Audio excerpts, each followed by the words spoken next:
सुप्रभात पिला माने आज आम षष्ठ श्रेणी तृतीय अध्याय ज्यामिति रे मौलिक धारणा संपर्क में किछि जानिबा।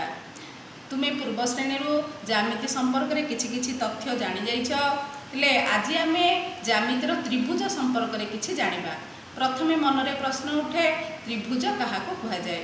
त्रिभुज तीनोटी सरल रेखा द्वारा आबद्ध चित्र को त्रिभुज कहा जाए। त्रिभुज केते प्रकारर ना त्रिभुज को आम साधारणतः दुई भाग में विभक्त करूँ। बाहु अनुसार त्रिभुजर प्रकार भेद पुणी कोण अनुसार त्रिभुजर प्रकार भेद। बाहु अनुसार त्रिभुज को केते भाग विभक्त कराई ना बाहु अनुसार त्रिभुज को तीन भाग में विभक्त कराई। कौन कौन ना विषम बाहु त्रिभुज, समबाहु त्रिभुज, समद्विबाहु त्रिभुज। कोण अनुसार त्रिभुज को केते भाग विभक्त कराई ना तीन भाग में विभक्त कराई।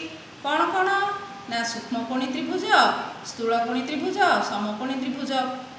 हेले प्रथमे विषम बाहु त्रिभुज क्या कहा जाए ना विषम बाहु त्रिभुज तीनोटी जाक बाहुर माप परस्पर ठारू भिन्न होइथिबो, अर्थात कौनसी बाहु सहित समान होई नथिबो, ताको आमे विषम बाहु त्रिभुज बोली कहिबा।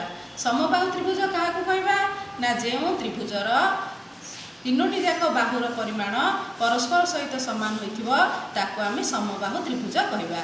पुणी समद्विबाहु त्रिभुज ना जो त्रिभुजर केवल दुईटी मात्र बाहु परस्पर समान होइथिबे ताको आमे समद्विबाहु त्रिभुज कहिबा। ठीक सेहीपरि सूक्ष्मकोणी त्रिभुज क्या कहा जाए ना जो त्रिभुजर तीनोटी जाक कोणर परिमाण 90 डिग्री ठारू कम होइथाए ताको आमे सूक्ष्मकोणी त्रिभुज कहिबा। समकोणी त्रिभुज आमे क्या कहबा ना समकोणी त्रिभुज गोटे कोणर परिमाण 90 डिग्री एवं अन्य दुईटी सूक्ष्म कोण होइथिले ताको आमे समकोणी त्रिभुज कहबा। तापर आसला स्थूलकोणी त्रिभुज। स्थूलकोणी त्रिभुज आमे क्या कहबा ना स्थूलकोणी त्रिभुज हेउची जे त्रिभुजर गोटे कोणर परिमाण 90 डिग्री ठारू अधिक होइथिबो, तार अन्य दुईटी कोण आपे आपे सूक्ष्म कोण हेजिबो। तो जो त्रिभुजर गोटे कोणर परिमाण 90 डिग्री ठारू अधिक ताकू आमे स्थूलकोणी त्रिभुज कहबा। हेले आज तमे त्रिभुज काहाकू कहा जाए, त्रिभुजर केतोटी शीर्षबिंदु, केतोटी कोण, केतोटी बाहु रहिला ता विषय जानिल। पुणी त्रिभुज केते प्रकारर, बाहु अनुसार केते प्रकारर, कोण अनुसार केते प्रकार से संपर्क मध्य धारणा पाइल।